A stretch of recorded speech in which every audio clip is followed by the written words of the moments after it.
Alex Bregman to the Boston Red Sox for a 3-year, $120 million. He will be getting $40 million annual average value right there. That's absolutely insane. He's becoming one of the 4 players in baseball that gets $40 million a year, and not only that, he's going to the Boston Red Sox, which has, absolutely increased the power they have in their infield and also in their lineup.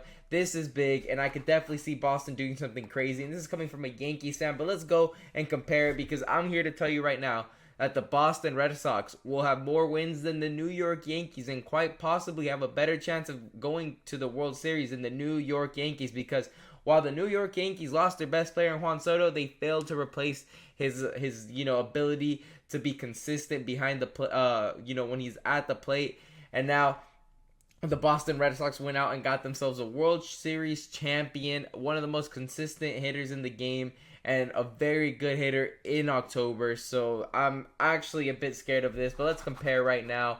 I'm not going with who's the better player, who just came off the better year. I'm going to be going off who I believe will have the better year, by the way. So Tristan Casas for Goldschmidt. Obviously, Goldschmidt was better last season, but I think going into next year, I think Tristan Casas will be better than Paul Goldschmidt. So that's 1-0 for Boston. Obviously, Alex Bregman announced that he's going to be playing second baseman. So here against Jazz Chisholm, I think Jazz Chisholm is going to have a better year than Christian Campbell and Alex Bregman, whichever the two would have been starting second base. He's going to be having a better year. So that's 1-1. Jazz Chisholm, underrated on this list, but I don't agree with this one. But Trevor Story versus Volpe, I'm going to give it a Volpe just because Trevor Story's an injury waiting to happen, and the best ability is availability, and I can bet you right now that if there was a over or under on 100 games for Trevor Story being on the starting lineup, I would definitely slam the under because he will not be playing 100 games this year. Devers versus Cabrera, why even debate that? Roman Anthony versus Dominguez. I'm going to go Dominguez here. I think Dominguez will have a better year. I think everything's pointing in the direction of him having a breakout year. I know he's playing at a more of an uncomfortable spot in the outfield, but when he's going to be at the plate, he's going to be having a better offensive year than Roman Anthony, no doubt about it. So I'm going to go 3-2. Jarren Durant versus Cody Bellinger. This one's tough.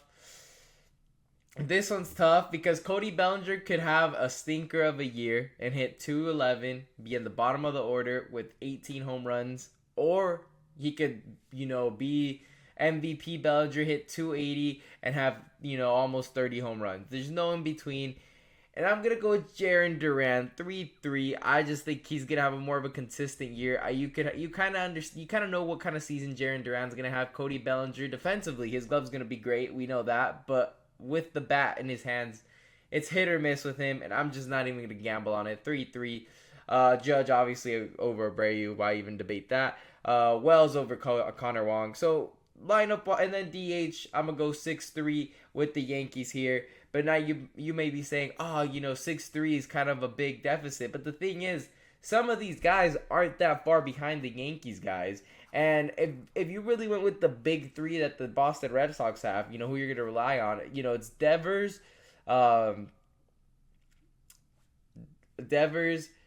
Bregman, and let's say Duran, right? I trust those 3 hitters to be more consistent, right, than Judge, Stanton, and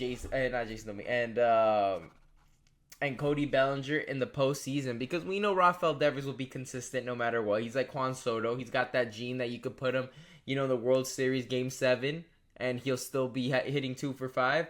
Or you could put him, on a random Tuesday in September, and he's still going to be hitting 2 for 5. Meanwhile, Aaron Judge could hit 4 for 5, in August, but when it comes to the playoffs, he'll be 0 for 4. Stanton, hey, my respects to him. No slander from Giancarlo Stanton for the next year. I don't care what happens. I will not criticize him for the run he had last postseason.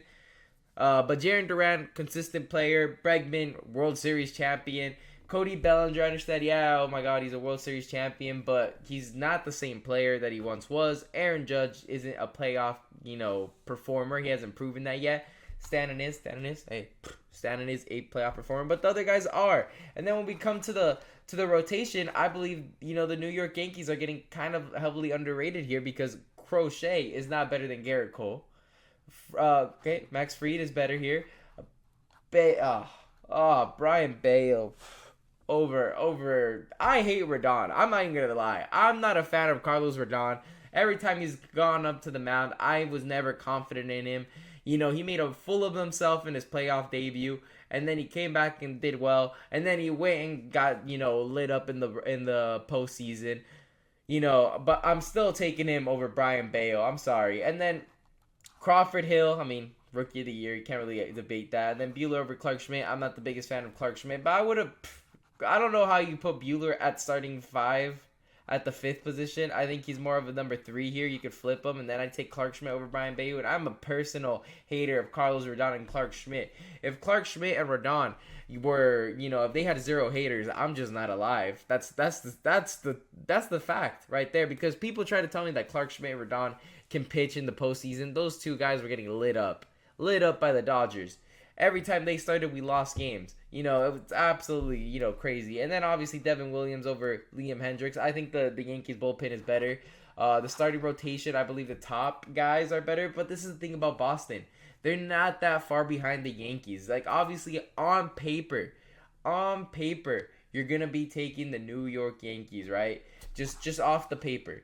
But once you get into the game, I just definitely see the Boston Red Sox being able to outperform the New York Yankees and be more consistent because there's less question marks on the Red Sox. You know who the Red Sox are. The Yankees, they're either like, a 100 winning team or they could win 82 games. There's no in between with these guys this year. I don't know what this team's going to be, especially with third base is absolutely, you know, a big question mark. And it's a bigger problem when the Yankees have no interest in Nolan Arenado. You know, they think Oswaldo Cabrera or DJ LeMahieu is going to solve third base. Generally isn't. Paul Goldschmidt just came off the worst year of his career. I mean, do you think he's really going to have a better year? It's more likely that he regresses than he ends up improving. Volpe and Jazz Chisholm, those are guys we expect to take take a step forward. Also Jason Dominguez, but it's very likely that they could take a step back. You know, that's the type of, and then Cody Bellinger as well. You know, Austin Wells is a guy that I think I'm going to be going in confidently that he could hit 20 bombs as a catcher. That'd be great. Giancarlo Stanton is obviously some guy that we can look on to when he's healthy to be consistent. Judge in the postseason, we can't rely on him, but in the regular season, obviously. But over here, these guys, I just see them performing well. These are consistent guys. We know that the Boston Red Sox are going to minimum 90 wins. They're going to get 90 wins no matter what. The New York Yankees, I don't know what they're going to get. You know, they have more consistent guys, but it's more the Yankees. If they are on their day, they're a better team. And I'm personally backing the Red Sox to have a better season than the New York Yankees if my life is on the line. And I'm a New York Yankees fan because they had a big question in the middle of the plate here, the middle of the diamond, and now they brought in Alex Bregman. They solved their question mark. The New York Yankees have a problem at third base, and they said, you know what? We're gonna thug it out with DJ LeMahieu in Big 2025. That just shows the incompetence. Instead, we've got Brian Cashman going at former Yankee Gleyber Torres. That just shows where we're at. But anyways, make sure to leave a like and subscribe for more videos. Leave a comment down below. Who do you think will have a better season between Boston and the New York Yankees? But anyways, thank you guys for watching.